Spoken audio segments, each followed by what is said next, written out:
Il est ressuscité. Il est ressuscité. Il est ressuscité. Il est ressuscité. Il est ressuscité. Il n'est point ici. Il est ressuscité. Voilà le matin de la résurrection. Marie de Magdala, Marie et Salomé se sont réveillées. Elles ont pris des arômes afin de pouvoir aller embaumer le cœur de Jésus-Christ, le corps de Jésus-Christ. C'était la première semaine. Elles se rendirent au sépulcre de grand matin, comme le soleil venait de se lever.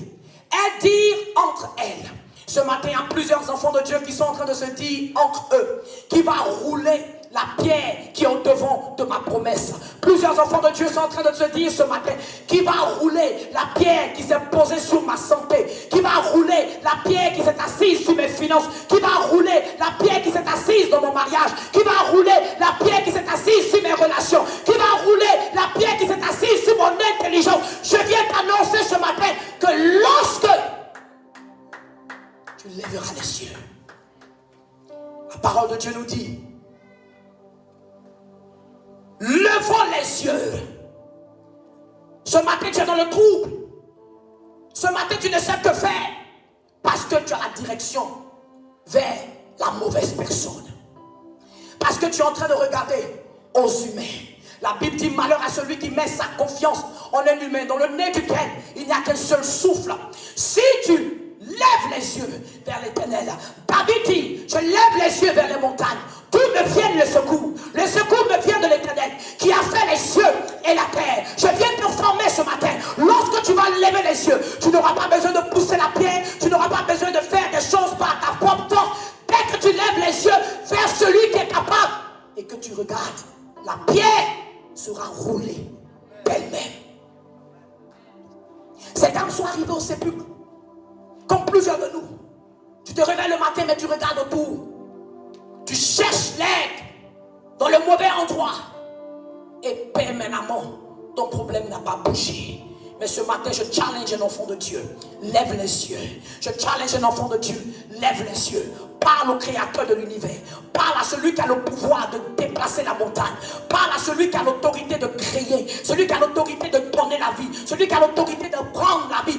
Parle à ce Dieu afin que la montagne à laquelle tu fais face puisse être roulée sans ta force physique. Pourquoi?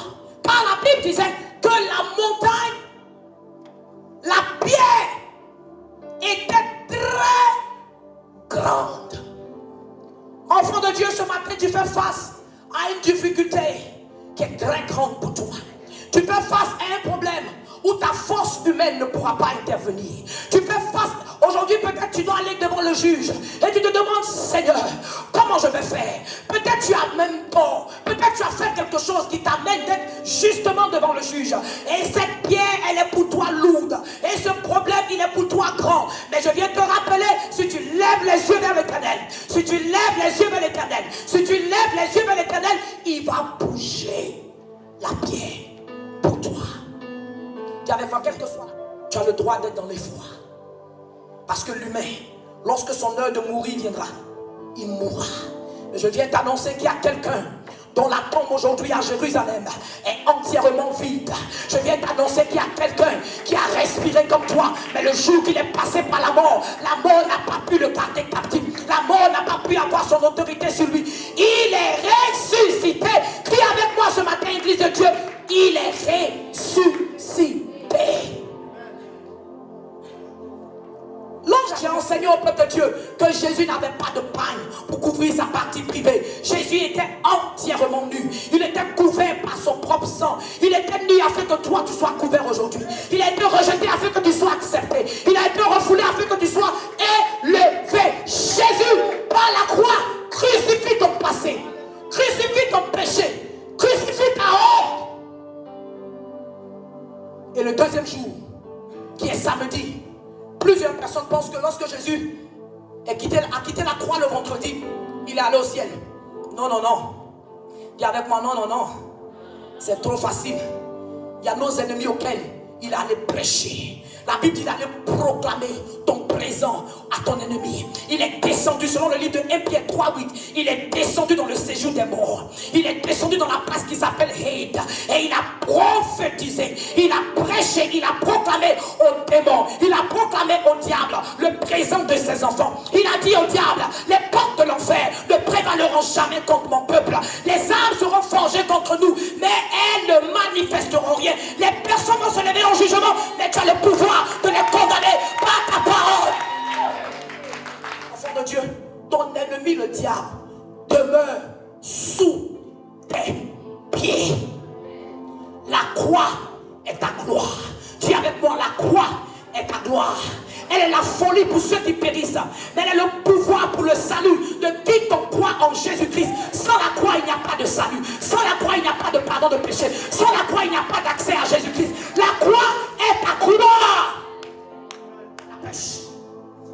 Oh, enfant de Dieu, lorsque les problèmes tapent à ta vie, lorsque ton rêve auquel tu as cru, lorsque la promesse qui t'a été dite ne se manifeste pas, ne lance pas le tower, ne dépose pas l'œuvre que Dieu t'a donnée, n'abandonne pas ton service dans la maison de Dieu. Va toujours, quel que soit ce qui se passe. Si ça l'est d'être mort, tu sers le Dieu de la résurrection, tu sers le Dieu qui est capable, tu sers le Dieu qui peut transformer la mort à la vie. Les disciples étaient à la maison. Il n'y avait que 3 femmes qui ont dit, même si ma vie ne ressemble pas à ma promesse, je sais Dieu. Oh, je parle à un chrétien qui a grandi. Même si ma révélation ne s'est pas encore manifestée, je sers Dieu.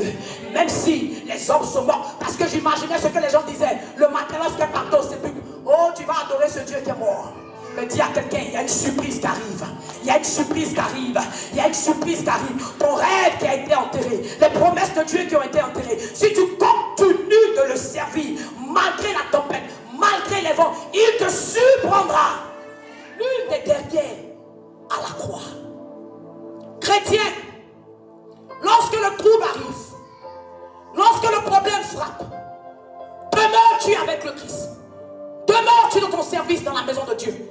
Persévères-tu? Es-tu le dernier à quitter la croix? Il y a des personnes, dès qu'il y a un problème, avant même que tu les regardes, ils sont déjà partis. Tu ne sais pas si c'est la fenêtre qu'ils ont pris ou ils sont passés. Ils ont été tellement rapides pour partir. La Bible dit, elle était la dernière à quitter la croix. Ce matin, je ne suis pas venu prêcher à la foule. Je suis venu prêcher à ceux qui seront les derniers à quitter la croix. Ceux qui vont demeurer dans la maison de Dieu, malgré le vent et la tempête. Ceux qui vont s'asseoir, qui vont s'enraciner dans le travail du Seigneur. Parce que ceux qui demeurent, ceux qui font de l'Éternel leur délice, la Bible dit, ils leur donnent ce que leur cœur